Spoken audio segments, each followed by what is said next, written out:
दोलोनि दैदेनगिरिया हरखाबै मिथिलाय जिउ गोमानांगौ दा बे इउपिपिएलनि थाखाय दिनैनि साना जोबोद दुखुनि सान मानोना जों इउपिपिएलनि सासे गोख्रों मावथि अबथिरा खोमानो गोनां जाबाय राजेन बर' बिथाङा जोंनि इउपिपिएल दाजानायफोरनि गोरोबजों लोगोसे दंमोन सिगाङाव बिथाङा भेरगाव जिल्ला कमिटि इउपिपिएलनि नेहाथारिमोन गेजेर ससेयाव खिन्थु बिथाङा जेबो बिबान लाथारो अब्लाबो बिथाङा पार्टिनि एक्टिभ वार्कार हिसाबै खामानि मावबाय थादोंमोन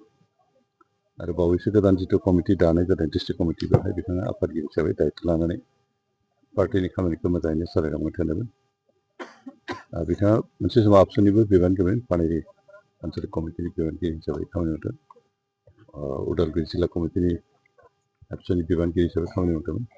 आरो स्टुडेन्ट समनिफ्राय बिथाङा बर' हारिनि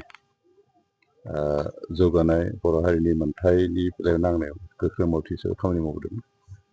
दिनै बिथांखौ जों खोमाजानो गोनां जाबाय बिथाङा हाथाइयाव मोनसे बेमार जाबाय थादोंमोन हयथ' गोबाव समनिफ्राय जादोंमोन खोमा बिथाङा बेसेबां केयार खालामाखैमोन दासो बांद्राय सिरियास जानायखाय बिथांखौ हाथाइनि ट्रिटमेन्ट खालामनो थाखाय दिल्लीयाव लांनाय जादोंमोन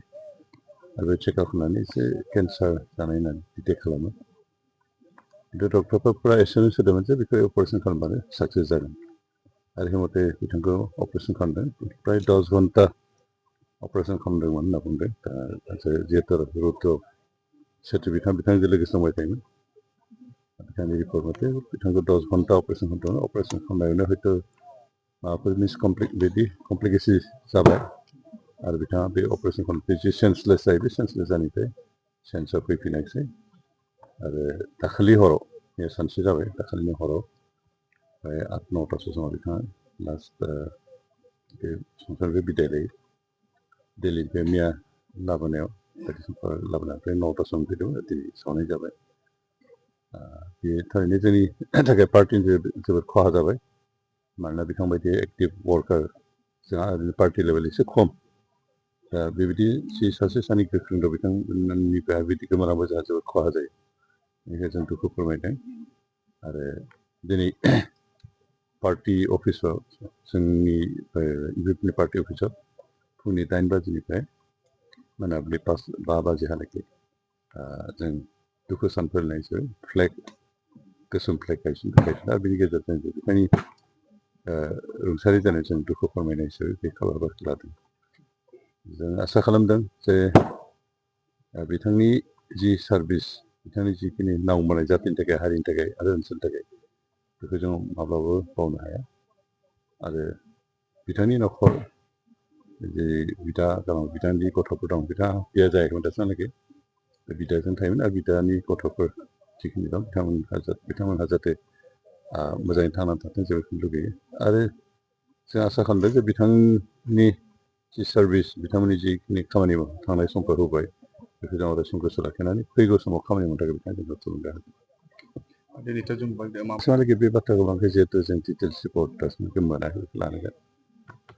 जों बेखौसो सानदों जे थैनाय थांनाया आफा इसोरनि आखायाव बेनिखायनो हयथ' बिथाङा जिउ जे बे अबथिरा समावनो जि समाव थानांगौमोन बे समावनो जिउ गोमानाय माने हयथ' बेनो इसोरा बिखौ बेसेबांखिनि समखौनो होदोंमोन बेखौ साननो गोनां जायो बेनिखायनो जों दासिमहालागै तदन्त खालामनायनि बाथ्राखौ सानथ'वाखै जों सावरायनायनि डिटेल्स रिपर्टखौ लानो बेनि उनावसो माबाफोर डिसिसन लानांगौ लागोन जियानो दा जों दुखु फोरमायदों बिथांनि जि थालांनाय न'खर बिथांमोनहाबो जाहाथे मोजाङै थाथों जों बिथांनि थैनायाव जि दुखु मोनदों न'खरफ्रा बिसोरजों जों समबेदना प्रकास खालामदों